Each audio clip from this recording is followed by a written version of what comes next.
2015 সালে নর্থ কোরিয়ার মেয়েদের জন্য সেনাবাহিনীতে ভর্তি হওয়া বাধ্যতামূলক করা হয়েছিল। তবে এই মেয়েরা 1990 সাল থেকে প্রশিক্ষণের সময় নির্যাতনের শিকার হচ্ছে দীর্ঘদিন ধরে। এটি প্রথম শুরু হয়েছিল যখন দুর্ভিক্ষ ও দরিদ্রর কারণে নর্থ কোরিয়ার মেয়েরা তাদের পরিবারের জন্য সেনাবাহিনীতে যোগ করার সিদ্ধান্ত নিয়েছিল। সেই গল্পটা বেশ আকর্ষণীয়, কিন্তু আবারও আশ্চর্যের বিষয় হলো যারা দেশ রক্ষার জন্য শপথ নিয়েছিল তারাই নর্থ কোরিয়ার নিরাপদ নয়। নর্থ কোরিয়ার সেনাবাহিনীর প্রাক্তন সৈনিক জেনিফার কিমের মতে 90% মহিলা সৈনিকদের শারীরিকভাবে নির্যাতন করা হয়। সাধারণত একটি সাধারণ মানুষের দিন দাঁত মাজা ও গাও দেওয়ার মাধ্যমে শুরু হয়, কিন্তু নর্থ কোরিয়ার মহিলা সৈনিকদের জন্য এটি একেবারেই নয়। অনেক সময় তো তাদের মাসে একবারও গোসল করার সুযোগ মেলে না, কারণ তাদের ভর্তি 1990 সাল থেকে শুরু হলেও 2015 সালে কিম জং উনের দয়ার কারণে এটি বাধ্যতামূলক হয়ে যায়। তবে তাদের জন্য আজ পর্যন্ত কোনো সামরিক সুবিধা দেওয়া হয় না। তাদেরকে পুরুষ সৈনিকদের মাঝে নিজের কাপড় ও সম্মান খুলে নদী, পুকুর বা ঝর্ণায় গোসল করতে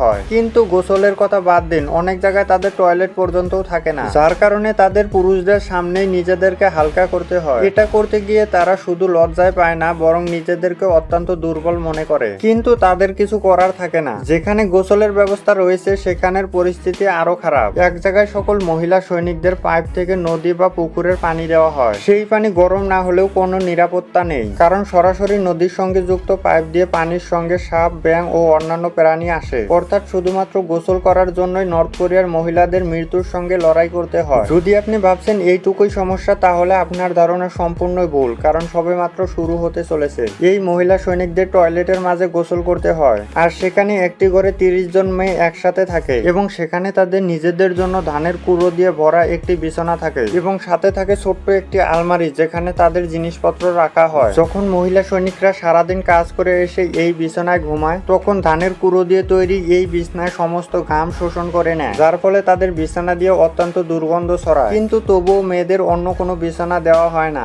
এবং তাদের দুর্গন্ধ ও বীজাণুতে ভরা বিছানায় ঘুমাতে হয়। তাদের এই ছোট্ট আলমারির কথা বললে সেখানে কাপড়, জুতা, মোজা, চিরুনি যা খুশি রাখতে পারবে, কিন্তু তাদের রুমে দুটি ছবি উপস্থাপন করা বাধ্যতামূলক। একটি হলো তাদের প্রয়াত প্রাক্তন প্রেসিডেন্ট কিম উল সুর, এবং আরেকটি হলো তাদের লিডার কিম জং ইল। এর বাইরে যদি তারা ভুল করে অন্য কারো ছবি রাখে, তার জন্য তাদেরকে শাস্তি দেওয়া হয়। চলুন এবার মহিলা সৈনিকদের খাবার সম্পর্কে জানা যাক। তাদের খাবারের কোনো বিচিত্র নেই। জুন মাসে তাদের 3 বার আলু দেওয়া হয়, এবং আগস্ট মাসে তাদের সকালে, দুপুরে এবং রাতের খাবার হয় ভুট্টা। সাধারণত সৈনিকদের প্রতিদিনের খাবারের পরিমাণ 200 থেকে 300 গ্রাম হওয়া উচিত, কিন্তু তাদের এর অর্ধেকও দেওয়া হয় না। সম্ভবত এই কারণেই তাদের সাধারণ মূলার মতো জিনিসও লুকিয়ে খেতে হয়, এবং তাদের এই কাজ এবং প্রশিক্ষণ এতটাই কঠিন যে আপনি জানলে অবাক হয়ে যাবেন, কারণ সারাদিন কমব্যাট প্রশিক্ষণ থেকে অস্ত্র প্রশিক্ষণের পাশাপাশি মহিলাদের অত্যন্ত পরিশ্রম করতে হয়। কখনো তাদের কৃষিকাজও করতে হয়, আবার গ্যাস বা বিদ্যুৎ না থাকার কারণে তাদের নিজেদেরই জ্বালানোর জন্য কখনো কখনো কাঠ সংরক্ষণ করতে হয়। কিন্তু এত কিছুর পরেও কি তারা তাদের ঘরে ফিরে বিশ্রাম করতে পারে? না, কারণ যদিও পুরুষ ও মহিলা উভয় সৈনিককে সমান বলা হয়, সামরিক বাহিনীতে তাদের সমান বেতন দেওয়া হয় না, এবং তাদের কাজও সমান নয়। যেখানে পুরুষ সৈনিকদের বিশ্রাম করার জন্য সুযোগ দেওয়া হয়, সেখানে মেয়েদের রান্না থেকে শুরু করে ছোট্ট ছোট্ট কাজ পর্যন্ত করিয়ে নেওয়া হয়। কম খাবার, বেশি পরিশ্রম এবং কঠোর প্রশিক্ষণের কারণে মহিলা সৈনিকদের সেনাবাহিনীতে যোগদানের 6 মাস থেকে 1 বছরের মধ্যে তাদের মাসিক বন্ধ হয়ে যায়। যেখানে সারা বিশ্বের মেয়েরা মাসিক বন্ধ হয়ে গেলে চিন্তা ও